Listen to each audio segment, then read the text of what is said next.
Good morning, my fellow yogic travelers. I'm mighty glad to be alive today, and I hope that you are too as we continue to live, laugh, love, learn, linger, live the life we love. The Buddha says we are what we think, having become what we thought. As the cart follows the ox that pulls it, so does happiness follow good thinking. We are what we think, having become what we thought.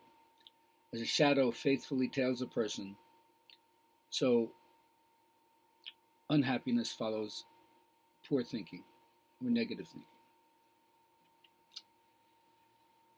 In a consumer-driven culture where having things for prestige or status seems to be the search engine that powers everybody, but the truth is that the best things in life aren't things.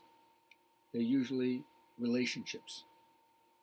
So connect with people, as I like to say, relationship is the yoga of the West. And things are changing. Trying to hold on to things in an ever-changing reality is like holding on to a rope and sliding down. All you get is burn. The more you hold on, the more you suffer. So it's time to let go. And that brings us into what's really important for today's sharing, and that is to accept uncertainty. A lot of people can look at what's happening now as if we're in the transition to the end times, right?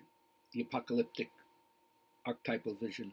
Certainly things are changing in a big way, and it doesn't happen just with a snap of the fingers or overnight. It happens over decades. And when we're trying to overcome or change things that have existed for centuries, it takes a while for that to happen. So we're all facing this crisis of meaning. Nobody has the right answer right now of how to guarantee order or a smooth transition. But this is how you have to learn what is to be mature in the face of deterioration. And one thing is for sure, is if everybody's looking out for number one, I don't think we'll be able to bring it around. So it has to do with dropping your own self-centered stance and uniting with other people. And do this in the nick of time. Hopefully we'll get this at the 11th hour, right? Because we're betwixt and between. We're neither here nor there. Nobody knows. And yet there's a part of us that's seen it all, and yet can feel that the possibility for something completely new is about to happen. So we have to understand the necessity of things that have to be unraveled and then rewoven. And there's a cleansing process or purification process that goes along with that. And if you don't face this, then the troubled heart is going to have more difficulty, because everything that we're afraid of threatens us, interferes with our growth or completion.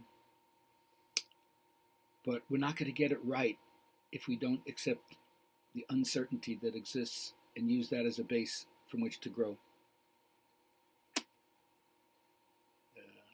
When I feel lost and don't know where to turn to, first, of course, I appeal to spirit, invisible, abstract, universal, beyond form, and then my practice.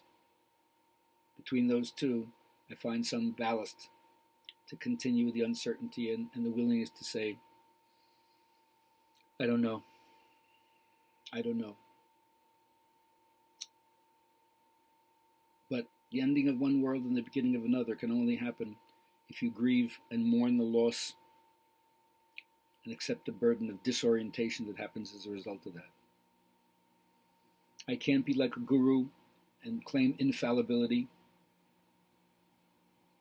as if the guru has no unconscious whatsoever. They're not alert to their own personal failings or vices. The guru can't admit that. But then remember, knowing that you're wrong and knowing that you made a mistake, that's how you learn.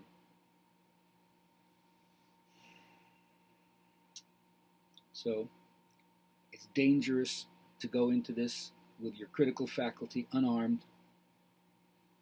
So every one of us has to learn to step up, think for ourselves, challenge what we know is bogus, and understand, do we have an evolving cosmos? And if we do, right now, I don't know if there can be one final truth that everybody adheres to.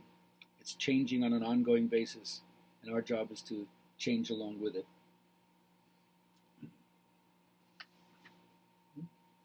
I hope that you find a way to make joy an increasing part of your daily life. You deserve it.